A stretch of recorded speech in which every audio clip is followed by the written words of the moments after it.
يا مساء الخير ومساء الفل على كل حبايبي الحلوين. ازيكم يا حبايب قلبي؟ عاملين ايه؟ يا رب تكونوا بخير جميعا، اللهم امين يا رب العالمين. ايه رايكم بقى في الفيديو بتاعنا ده النهارده يا حبايبنا؟ احنا النهارده عملنا شويه قرص كده متدلعه بدقيق الذره والقشطه. عايزه اقول لكم القرص طالعه خطيره. القرص دي انا ما حطيتلهاش دي قمح خالص، دي بدقيق ذره ساده. القرص طالعه بسم الله ما شاء الله. اهم حاجه يا حبايبي ان انتوا تتابعوا معانا الفيديو للاخر، وما تنسوناش في الشير واللايك وعلامه الاشتراك. يلا بينا يا حبايبنا نقول عملنا شويه القرص العسل دول ازاي. نعمل كده يا حبايبنا الاول ونصلي على سيدنا محمد وعلى اله وصحبه اجمعين، صلى الله عليه وسلم. انا معايا هنا بسم الله الرحمن الرحيم، معايا هنا 3 كوبايات دقيق ذره، اللي هو الذره الاصفر او الابيض اللي موجود عندكم متوفر تعملوه. ومعايا هنا معلقتين كبار نشا، ومعلقتين لبن بودر، ونص كوبايه سمنه،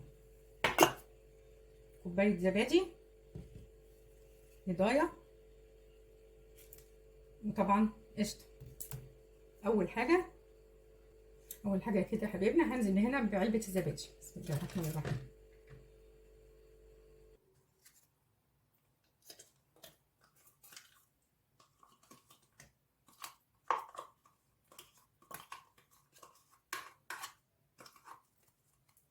وهننزل بقى بالقشطه.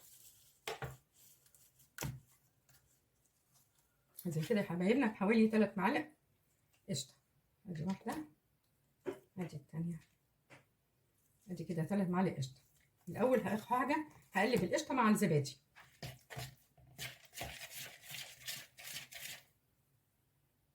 انا نزلت كمان بنص معلقه قشطه.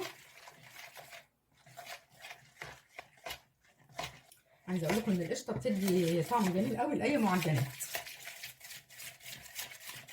طبعا انا كده خلطت الزبادي كويس مع القشطه. هنزل بعد كده يا حبايبنا بالنص كوبايه سمنه.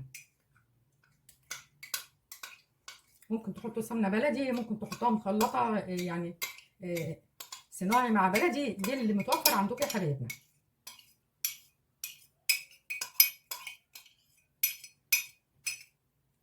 وهبدا برضو اقلب القشطه مع الزبادي مع السمنه، عشان بقى احنا هنستعمل دقيق ذره بس، فانا لازم طبعا هحط حاجه علشان ايه تبقى ماده ربط بسيطه. هحط بضايه كده واحده يا حبايبي. بسم الله الرحمن الرحيم. وطبعا عشان حطينا بيض لازم نحط فانيليا. هنزل هنا بنص معلقه صغيره فانيليا، وهنقلب بقى البيض كده مع الحاجه بتاعتنا. بسم الله الرحمن الرحيم. لا تغسل بين ايدينا يا رب.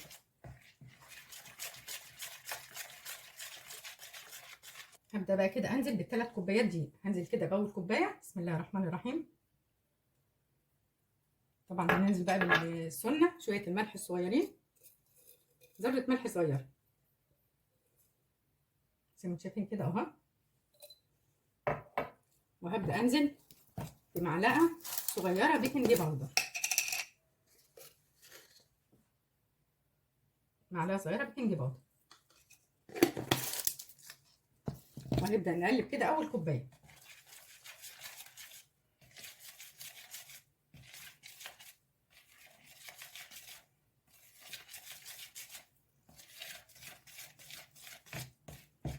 هنزل بقى كده بالكوبايه الثانيه، هنزل عليهم بمعلقتين النشا ومعلقتين اللبن بودر. وهبدا انزل بمعلقه وسط خميره فوريه. بسم الله الرحمن الرحيم. زي ما شايفين كده حبايبنا دي معلقه ممسوحه. طبعا الخميره بتاعتي ضمناها، لو مش ضمناها بعمل لها اختبار بره. وهنزل بمعلقتين كبار سكر. ادي اول معلقه، وادي تاني معلقه. هبدا اقلب كده برضو المكونات دي مع بعضها تاني.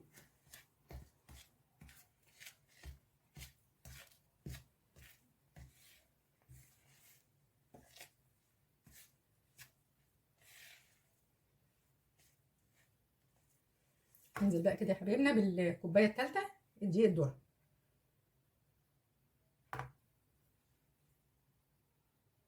هنبدا بقى كده نقلب المكونات كلها تاني مع بعضها. بعد كده هنزل بايديا واعجن. بسم الله الرحمن الرحيم.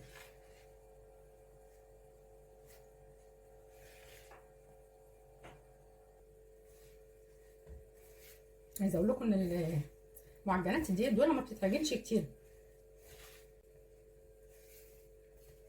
معايا بقى هنا كده شويه ميه دافيه كده في نفس الكوبايه اللي كانت فيها السمنه، هنزل بيها شويه شويه لغايه على تبع ما العجينه بتاعتنا هتاخد.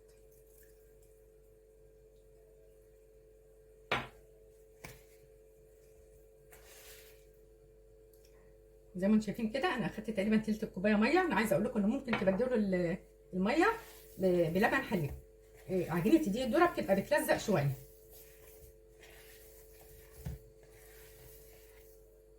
ننزل كده بقى كده بمعلقه سمنه بلدي في الاخر. دي بقى بنقول ايه، احنا بنفطم بيها العجينه زي ما انتم شايفين كده، وبندي كمان طعم تحس ان العجينه كلها بتبقى كلها كانكم عاملينها بسمنه بلدي. بصوا كده مش شايفين كده يا حبايبي، انا نزلت بمعلقه سمنه بلدي. وهبدا برضو اقلبها تاني في قلب العجينه بتاعتي.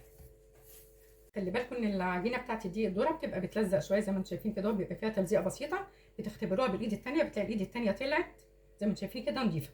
هغطيها بقى كده واسيبها تريح حوالي ربع ساعه على ما نظبط كده الصينيات. بسم الله الرحمن الرحيم. سبت يا دوبك العجينه بتاعتنا كده ريحت حوالي 10 دقايق. عايزه اقول لكم ان الصينيات بتاعت القرص دقيق الذره لازم تدهن سمنه، لان المعجنات بتاعت الدقيق الذره بتلزق. فيستحسن يا حبايبنا ان انتوا تدهنوها سمنه زي ما شايفين كده. انا دهنت الصينيتين سمنه. هنبدا بقى كده نقطع العجينه بتاعتنا. بسم الله الرحمن الرحيم. زي ما انتم شايفين اهي.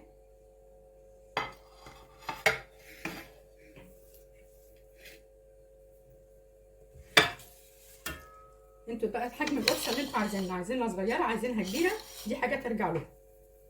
ممكن تعملوها على ايديكم وممكن تعملوها على طبق.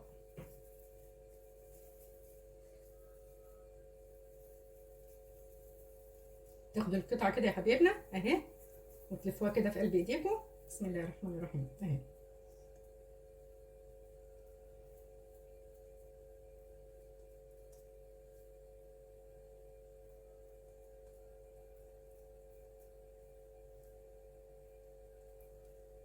بصوا اهو، انا بحب الحجم الصغير ده بصراحه. نبدا كده بقى نحطها هنا في قلب الصينيه. خلي ايديكم دايما تبقى مقاس واحد. برضو واحده تانية اهي في نفس الايد، يعني مش محتاجه بصراحه ان هي تتحط على الطبق.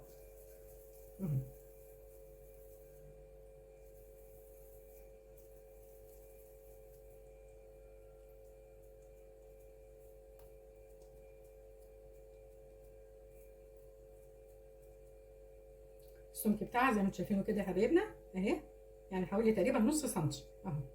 هنبدا نحطها، بنسيب مسافه بسيطه بين القرصه والقرصه اهو. زي ما انتم شايفين بالكم الكوبايه اللي كنت انا بعاير بيها ميه او كنت معايره بيها السمنه، الكوبايه دي مقاسها 150 مللي. الكوبايه دي مش كبيره يا حبايبنا عشان تخلي بالكم. وعايزه اقول لكم انا كمان عملت القرص دي الذره دي من غير دقيق قمح، لان كانت واحده من زمان حبايبنا اللي كانت على شافت فيديو ليا كنت عامله فيه قبل كده قرص دقيق الذره بصراحه وعجبها، فقالت لي يا ريت ان انت تعملي لي قرص ديق الذره من غير دقيق الابيض على اساس هي عندها حساسيه من الدقيق الابيض. فبصراحه قلت لا لازم انا اعمله لها. هنخلص بقى كده ان شاء الله القرص بتاعتنا ونرجع لكم. كده يا حبيبنا احنا خلصنا اهو. زي ما انتم شايفين كده احنا عملنا الصينيتين دول والحمد لله العجينه طلعت على قد الصينيتين بالظبط، ما احتاجناش حاجه تاني. هنبدا بقى كده دلوقتي نغطي صلوا على النبي، نغطي القرص بتاعتنا طبعا لان الجو برد شويه. انا بحط بقى دي كده عشان حاجز لان الصينيتين قد بعض. هنبدا نغطيهم كده ونسيبهم يريحوا كده حوالي نص ساعه ولا حاجه يختمروا حاجه بسيطه، وبعد كده ارجع اقول لكم احنا هنعمل فيهم ايه. ادي كده دلوقتي انا سبت القرص بتاعتنا بصراحه ارتاحت يجي ساعه لان احنا المنطقه بتاعتنا برد شويه. هنبدا بقى نقول لكم احنا هنعمل فيها ايه. بسم الله الرحمن الرحيم. طبعا انا بحط دايما كده حاجز على اساس القرص تبقى براحتها كده. دلوقتي بقى كده يا حبايبنا هنبدا ندهن وش القرص بتاعتنا بالقشطه. بسم الله الرحمن الرحيم. انا كده بحط كده الاول على كل قرصيه كده شويه قشطه وبعد كده برجع ادهنها. عايزه اقول لكم بقى دي بتاكلوا احلى قرص. لازم ندلع كده القرص بتاعتنا عشان تديكم نتيجه كويسه.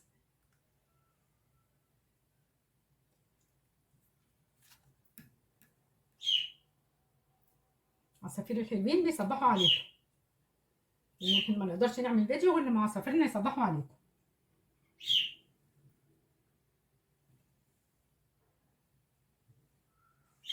ده بقى كده يا حبايبنا بندهن القرص بتاعتنا كده بعد ما حطينا عليها قشطه، بالراحه طبعا عشان ما تضيعوش التخمير بتاع القرص، يعني تخلي ايديكم خفيفه على القرص. بسم الله الرحمن الرحيم. هخلص بقى كده كل القرص وارجع لكم. ادي كده القرص بتاعتنا اهي بعد ما دهناها بالقشطه زي ما انتم شايفين كده اهي، شويه قرص زي العسل. اللهم صل على النبي. بصوا بقى انا دلوقتي مشغله الفرن دلوقتي بقى له حوالي ربع ساعه. اي معجنات بتخش على يكون الفرن لازم يكون متسخن قبليها. انا هحطها على الرف الاوسط يا حبايبنا في النص على درجه حراره 180. هي ما بتاخدش وقت القرص دي، مجرد ما بتحسوا ان هي بدات تاخد لون من تحت شغلوا لها الشوايه على درجه حراره هاديه قوي وتتابعوها لحسن تتلسع، وممكن تحمر من فوق عشان احنا حاطين لها قشطه من غير ما نحتاج الشوايه.